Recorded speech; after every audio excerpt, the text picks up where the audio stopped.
So Julian Assange was sentenced to 50 weeks in a high-security UK prison for breaching his bail conditions. Swedish prosecutors recently announced that they're going to reopen the 2 rape charges against Julian Assange. And a few days ago, a US grand jury just returned an 18-count indictment charging Julian Assange with 17 violations of the Espionage Act. What on earth is going on?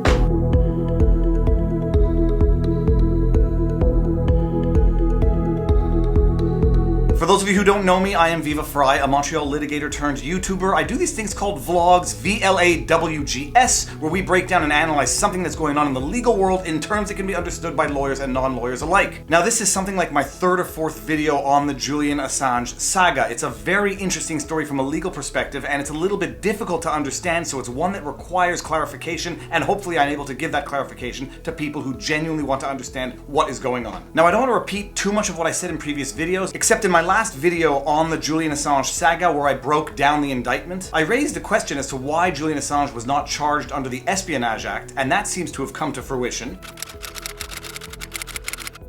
When I first heard that Julian Assange was arrested, I presumed that it was on the basis of espionage. Espionage being a fancy word for spying, which is potentially punishable by the death penalty. Hence, in my first video, I said there might be an issue as to whether or not the United Kingdom will in fact extradite Julian Assange to the United States, where he might face the death penalty for the charges brought against him. In fact, Julian Assange has not been indicted on espionage, he has been indicted on a seemingly much lesser crime of conspiracy to access a computer.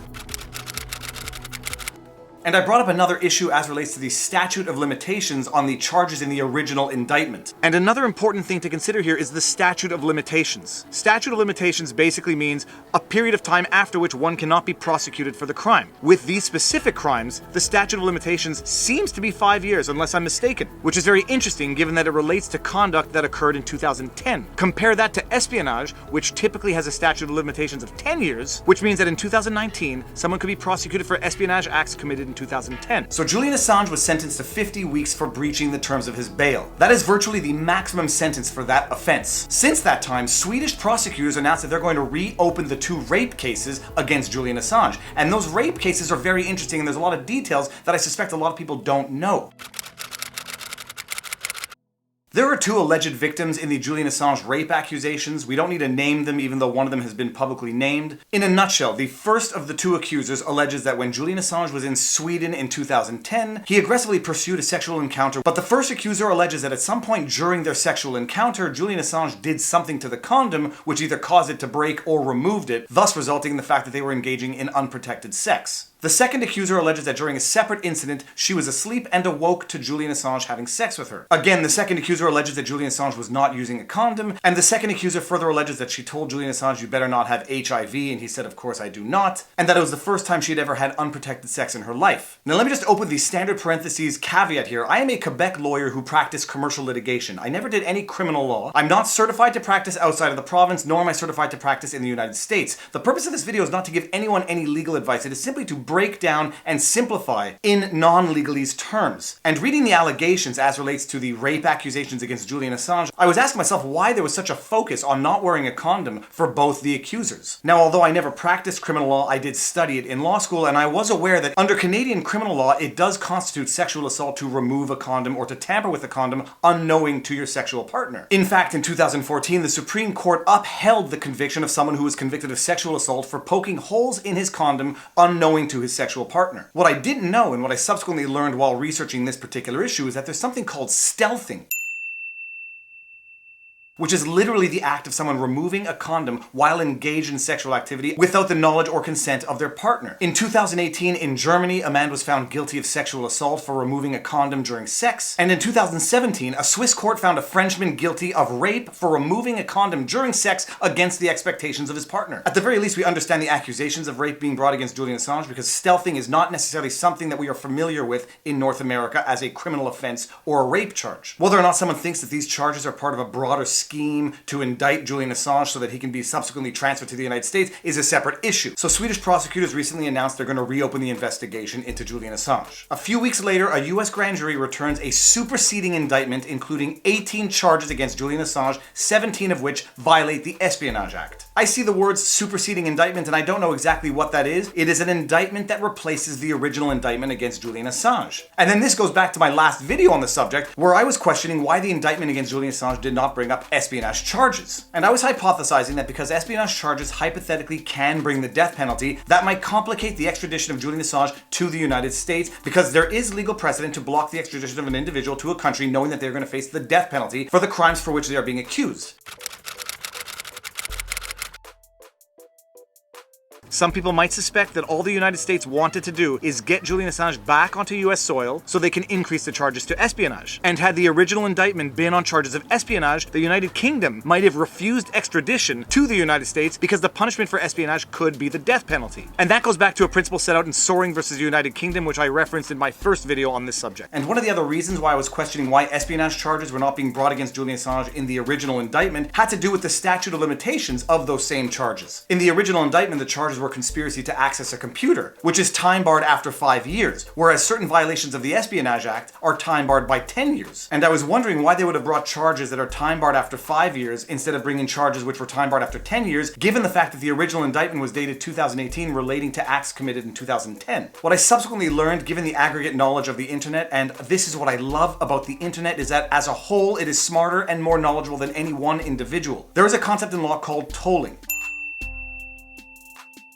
which is basically the effect of pausing or suspending the statute of limitations. And there are a number of reasons for which tolling can occur, but one of the reasons is if a fugitive evades justice. And the idea here would be that Julian Assange, by having taken refuge in the Ecuadorian embassy to avoid extradition, was evading justice. Therefore, tolling sort of stopped the passage of time as relates to being time barred to prosecute for certain crimes. And so it was only when he was kicked out of the embassy in April of 2019 and taken into custody that the period of limitations would start to run again. But setting aside the concept of tolling, by bringing charges under the Espionage Act, it would seem that at the very least now they are covering their bases as to the potential prescription or time bar of the charges being brought against Julian Assange, given the fact that certain infractions under the Espionage Act are time barred after 10 years and not after 5 years. And if we finish this vlog off where it started, let's go back to the superseding indictment and just have a look at some of the charges being brought. Incidentally, before we do that and before I forget, if you like my content, hit like, share, and subscribe, hit the notification bell, tell your friends and family, help me grow my channel. I greatly appreciate it. I've been noticing for the last little while that these videos have been getting a lot of traction. People seem to really appreciate, I don't want to call it unbiased, but people just want to understand. People want to know how to think for themselves. They don't want to be told what to think by someone else. And I think that if my 4 years of study, 12 years of practice is good for one thing, it's the ability to do that. Now, back to the indictment. As we can see in the superseding indictment, they have gotten much more specific in terms of Julian Assange's active participation and solicitation of communication of classified information. And the reason they're doing this is to justify the new charges being brought under the Espionage Act. And a little parenthesis about the Espionage Act. The Espionage Act is a US federal law that was passed shortly after the US's entry into World War I. It was amended a number of times, and now it can be found in the United States Code at Article 792 and following. And as we can see in the header and conclusion of the superseding indictment, a lot of the charges are being brought under Article 793 of the United States Code.